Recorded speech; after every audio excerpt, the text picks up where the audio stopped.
Hello again, viewers. I'm Anastasia, teaming up with Irene for day 8 of our engaging 50-day software architecture class. Looking back at day 7, we introduced microservices architecture, highlighting its advantages in scalability, agility, and resilience compared to traditional monoliths, setting the stage for distributed systems. Today, we're honing in on designing APIs within microservices environments, exploring RESTful principles in detail, and sharing best practices for crafting endpoints that are efficient, secure, and maintainable.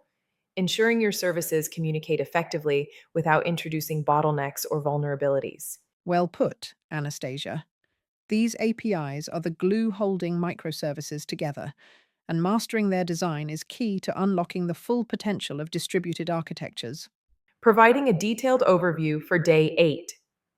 In microservices, APIs serve as the critical communication backbone, enabling services to interact reliably across boundaries. We'll cover the fundamentals of RESTful design, including how to model resources, utilize HTTP methods appropriately, and leverage status codes for clear responses. Then we'll dive into best practices such as versioning strategies, robust security measures, and effective error handling to make your APIs resilient.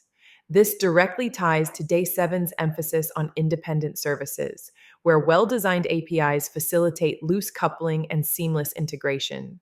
A practical roadmap. These elements ensure your microservices ecosystem thrives in production environments.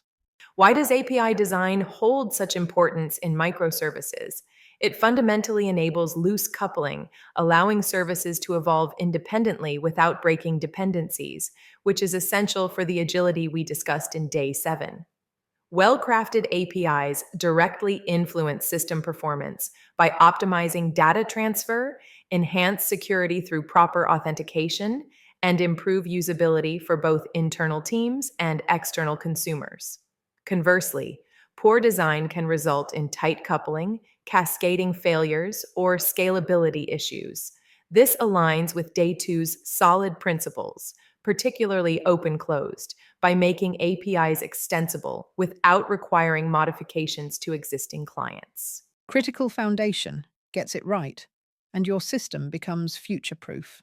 Starting with the basics of RESTful APIs, REST, or representational state transfer, is an architectural style that leverages HTTP protocols to create scalable web services, treating data as resources that can be created, read, updated, or deleted. A core tenet is statelessness, meaning each request from a client contains all the information needed to process it, without relying on server stored session data.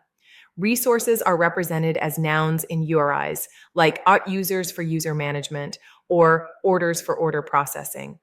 Standard HTTP methods, get for retrieval, post for creation, put for updates, and delete for removal, provide a uniform interface for operations.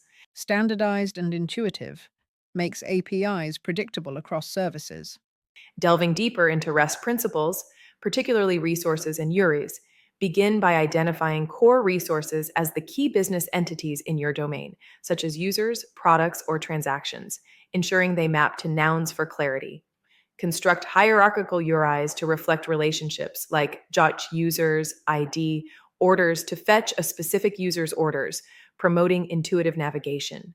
Steer clear of verbs in URIs. Reserve actions for HTTP methods to maintain separation of concerns. Emphasize idempotency, where methods like get or put can be called multiple times without changing the result beyond the initial call, enhancing reliability in distributed systems. Resource centric keeps designs clean and discoverable, continuing with REST principles, focusing on HTTP methods and status codes. Get is for safely retrieving resources without side effects, ideal for queries.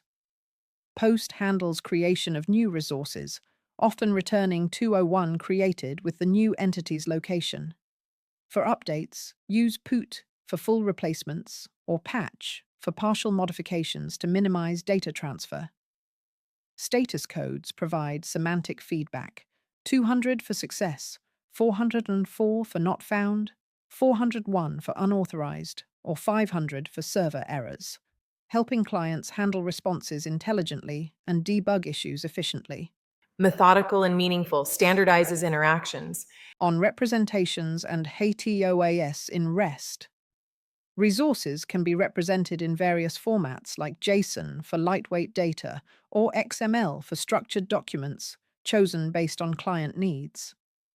HTOOS, hypermedia as the engine of application state, embeds hyperlinks in responses, allowing clients to discover actions dynamically, like a user response including links to short orders or profile. This makes APIs self-descriptive and evolvable. Use content negotiation via accept headers to let clients specify preferred formats, enhancing interoperability. Dynamic and discoverable evolves with clients. Common REST design patterns. Implement pagination for handling large datasets, using query parameters like page and limit to return subsets, preventing overload. Add filtering and sorting via params, such as status was active or sort name ASC, to empower clients with customized queries.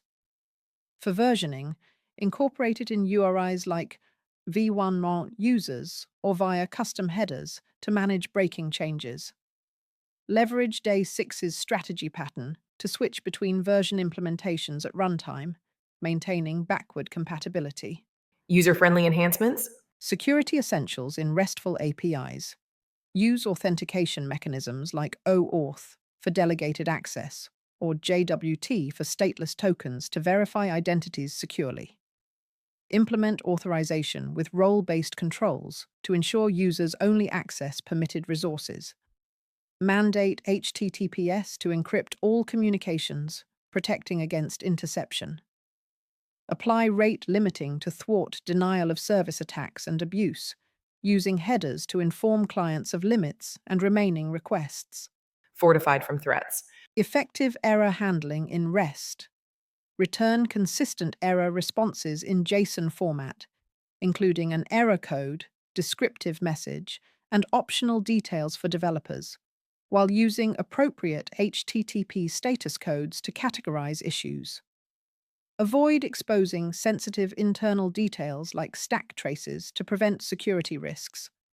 On the server side, log errors comprehensively for debugging and monitoring, integrating with tools we'll cover in Day 18. Informative yet secure. Best practices for endpoint design. Choose meaningful, descriptive names for URIs that follow consistent conventions across services, making them intuitive for consumers. Keep endpoints simple by avoiding excessively deep nesting, favoring flat structures where possible for better readability. Ensure operations are idempotent whenever feasible, allowing safe retries in case of network issues. Make responses cacheable using headers like e-tags or cache control to reduce load and improve performance. User-centric and efficient. Documentation best practices.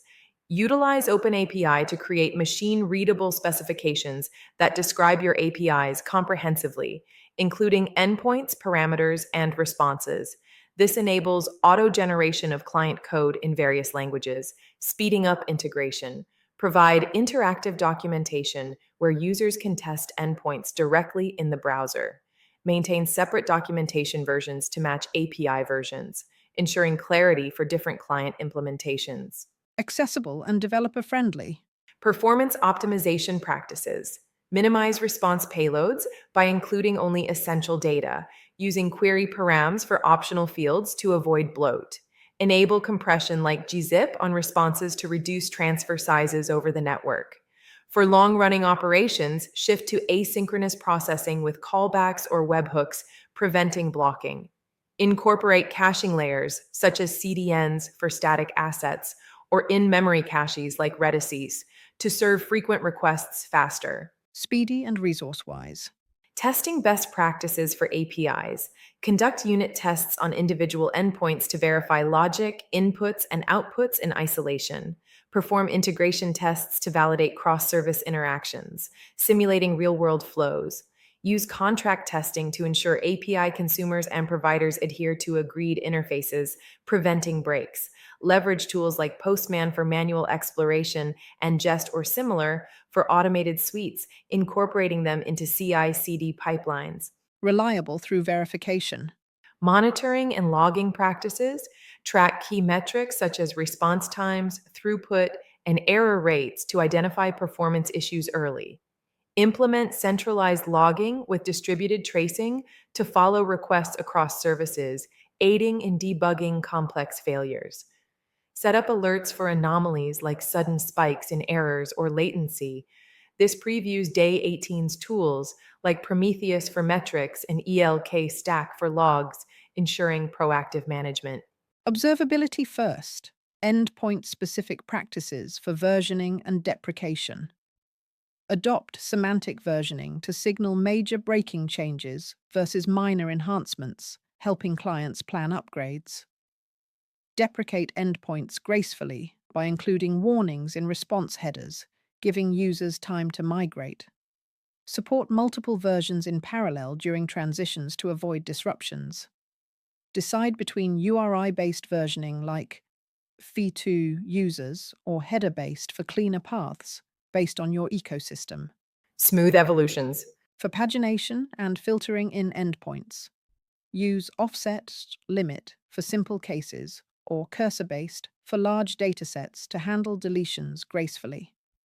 Include metadata like total count and links to next previous pages per HTOAS. Secure filtering parameters against SQL injection or abuse by validating inputs.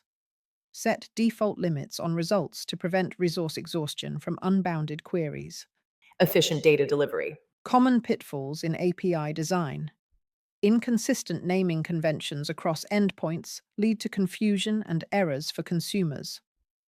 Overfetching data in responses creates unnecessarily large payloads, impacting performance. Use fields, param to customize. Neglecting idempotency in methods like post can cause duplicate resources on retrees. Vague error messages without details make debugging frustrating for developers. Learn from mistakes. Recapping Day 8, we covered the core RESTful principles, from resource modeling and HTTP methods to advanced concepts like HateOS and representations, providing a solid framework for API creation. And delved into best practices for endpoints, including versioning, security, performance optimization, and testing. We connected these to microservices communication needs from Day 7.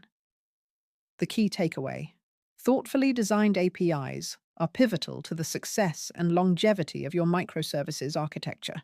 Welcome to Day 8 of the 50 Days Software Architecture class, where we'll explore designing APIs in microservices. Microservices, as popularized by Martin Fowler, decompose monolithic applications into small, autonomous services. These services communicate primarily via lightweight APIs, often using HTTP, REST, or gRPC, ensuring loose coupling and independent deployment. Today, we'll delve into RESTful principles and best practices for creating effective endpoints. REST, or representational state transfer, enforces 6 key constraints for robust web services.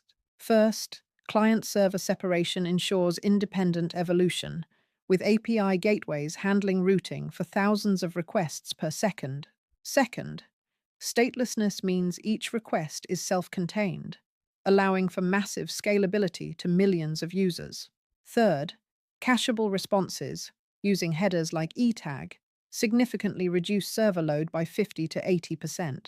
Fourth is a uniform interface, where resources are identified as nouns, like choch users, 123 and manipulated using standard HTTP verbs. Fifth, a layered system allows for proxies and load balancers, like nginx, to handle tens of thousands of connections.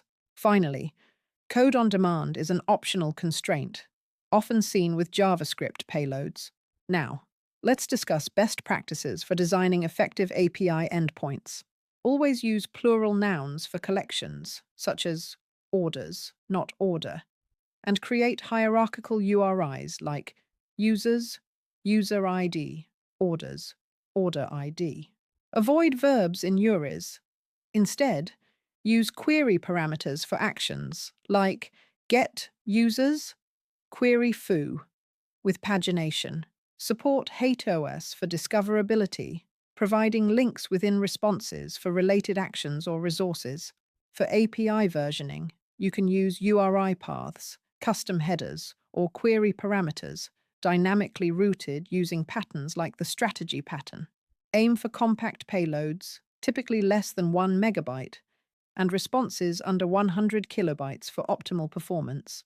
Inter-service communication can be synchronous via REST or asynchronous using message queues like Kafka or RabbitMQ. Synchronous REST carries risks of cascading failures, which can be mitigated using the circuit breaker pattern. API gateways centralize critical functions like authentication, rate limiting, and logging. Security is paramount, utilizing OAuth 2.0 with JWTs for secure token-based authentication. For service-to-service communication, MTLS provides mutual authentication and encryption. Robust error handling, using problem details RFC 7807, provides standardized JSON responses for issues. Monitoring with tools like Prometheus and Jaeger tracing ensures low latency and system health. In summary, designing effective APIs in microservices is crucial for building scalable, resilient, and maintainable systems. By adhering to RESTful principles and best practices, you can ensure seamless inter-service communication and system integrity. Thank you for joining us on Day 8 of the 50 Days Software Architecture class. We look forward to seeing you next time. Tomorrow, Day 9 explores event-driven architecture basics, including pub submodels and tools like Kafka, complementing today's APIs with asynchronous patterns. Homework: sketch a simple RESTful API for a hypothetical microservice, incorporating principles and practices we discussed. Questions? Comment below. Irene and I will reply with in-depth answers. Thanks for your dedication. Like, share, and subscribe to continue this educational journey.